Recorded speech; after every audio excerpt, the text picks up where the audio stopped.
नमस्कार साथियों। एक सवाल पूछना चाहता हूं। क्या कभी आपके पास कोई शानदार विचार था, लेकिन उसे दूसरों तक पहुंचाने में कठिनाई हुई?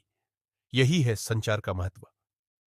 जीवन में सफल होने के लिए सिर्फ ज्ञान ही नहीं, उसे प्रभावी ढंग से प्रस्तुत करना भी जरूरी है। चाहे वह इंटरव्यू हो, मीटिंग हो या रोजमर्रा की बातचीत, प्रभावशाली संचार ही आपको भीड़ से अलग करता है। आज हम जानेंगे कि कैसे आप अपने संचार कौशल को बेहतर बना सकते हैं, सरल और व्यावहारिक तरीकों से। पहला कदम, स्पष्टता और संक्षिप्तता। सर्वश्रेष्ठ संचार की पहली शर्त है स्पष्टता। जो कहना है, पहले उसे खुद अच्छी तरह समझे। बात को लंबा खींचने से श्रोता बोर हो सकते हैं। कोशिश करें कि अपनी बात को कम शब्दों में सीधा और साफ तरीके से कहें। एक आसान अभ्यास, अपनी बात को एक वाक्य में लिखिए और उसी को आधार बनाकर विस्तार करें। यदि आप जटिल बातों को सरल शब्दों में कह सकते हैं, तो आप एक अच्छे वक्ता हैं। दूसरा कदम, सुनना सीखिए। सक्रिय सुनना। संचार सिर्फ बोलने का नाम नहीं है, सुनना उससे भी बड़ा गुण है। सक्रिय सुनना यानी पूरी एकाग्रता से सामने वाले को सुनना, बिना बीच में टोकने के। जब आप ध्यान से सुनते हैं, तो लोग आप पर भरोसा करने लगते हैं। व्यवहार में लाए। अगली बार जब आप किसी से बात करें, तो खुद को 70% समय सुनने और सिर्फ 30% समय बोलने तक सीमित रखें। फर्क आप खुद महसूस करेंगे। तीसरा कदम, आपकी बॉडी लैंग्वेज। आपके शब्दों से ज्यादा असर आपकी बॉडी लैंग्वेज डालती है। आपकी आंखों का संपर्क, हाथों की गति, आपकी मुद्रा, ये सब ये तय करते हैं कि सामने वाला आपकी बात पर कितना भरोसा करेगा। मुस्कान, सीधे खड़े रहना और आत्मविश्वास से बोलना, ये बहुत जरूरी है। एक अभ्यास करें।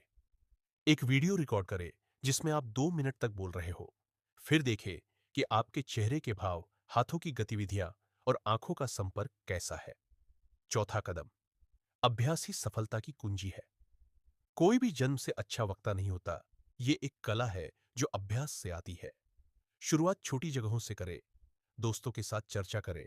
स्कूल या ऑफिस की मीटिंग में बोलने की कोशिश करें। भाषण या कविता मंच पर जाए। चुनौती स्वीकार करें।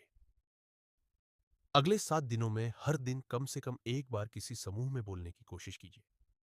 पांचवां कदम, श्रोता को समझे और अनुकूल बने। हर श्रोता अलग होता है, इसलिए आपका तरीका भी अलग होना चाहिए। बच्चों से बात करते समय और अपने बॉस से बात करते समय आपकी भाषा, लहजा और शब्दों का चयन अलग होना चाहिए। प्रश्न पूछिए, सामने वाले को क्या समझ में आ सकता है? यदि आप अपनी बात को उनके नजरिए से रखेंगे, तो वे जल्दी समझेंगे और स्वीकार भी करेंगे। छठा कदम, सहानुभूति और भावनात्मक बुद्धिमत्ता। महान संचारक सिर्फ बातें नहीं करते, वे लोगों से जुड़ते हैं।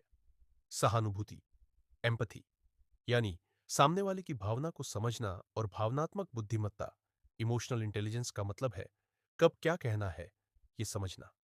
किसी की परेशानी सुनते समय तुरंत सलाह देने की बजाय पहले कहिए, हाँ, यह वाकई कठिन होगा, तुम कैसे संभाल रहे हो। इससे आप एक बेहतर संबंध बना पाएंगे। निष्कर्ष, एक कदम आज से। संचार कौशल कोई रहस्य नहीं है, यह एक आदत है। स्पष्ट बोले, ध्यान से सुने, बॉडी लैंग्वेज पर काम करें, अभ्यास करें, श्रोता के अनुसार बोले।